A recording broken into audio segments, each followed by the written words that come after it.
The new intern, Vivian, reported me for slacking off for the third time. Mr. Hayes said no one is allowed to eat snacks, drink water, or use their phones at their desks. You did all three, so you're getting fined $3,000, a whole month's salary. Looking at her young, refined face, I smiled. With CEO Sebastian Hayes backing her, she ran rampant throughout the company.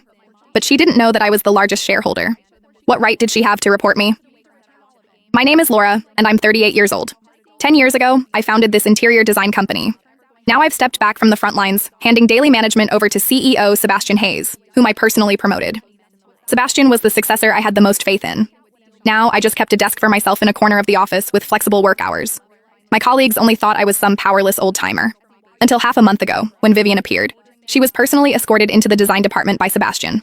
This is Vivian, an honors graduate from an Ivy League school. She'll be joining our design department from now on. Everyone, please help her get up to speed. Sebastian's tone was full of admiration. Vivian smiled as she greeted everyone, her gaze sweeping across the entire office. When it finally landed on me, her eyes held scrutiny and contempt. But from her very first day, she didn't act like an intern at all. She complained the company-issued computer was outdated and demanded the latest model. She complained the coffee beans in the break room weren't good enough, and the next day had a colleague go buy freshly ground Blue Mountain coffee. When people whispered about it, she heard them and just smiled faintly. Mr. Hayes says good ideas need a good environment. We can't cut costs on these small things. She really was quite clever. She quickly gathered a group of young designers as arrogant as herself. Toward us, old employees, she showed nothing but disdain. In front of everyone, she said my design philosophy was too outdated, can't keep up with the times. She would also, during the director's project review meetings, bluntly point out, the color scheme is too old-fashioned, doesn't fit mainstream aesthetics.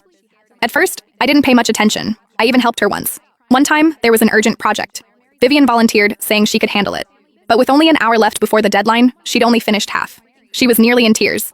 It was me who sent the design proposal to the client at the last moment. She looked at me then, her eyes filled with gratitude and shock. I thought that after this incident, she would at least change her attitude somewhat. I was wrong. The next day, I overheard her conversation with someone else. That Laura is nothing special, just has a bit more experience, that's all. The other person chimed in. Exactly. I heard she's just an old employee coasting by, relies on her seniority and slacks off at work all day. Vivian laughed lightly, her tone full of superiority. Don't worry. The company won't keep supporting deadweight like that forever. Mr. Hayes said the future belongs to us young people.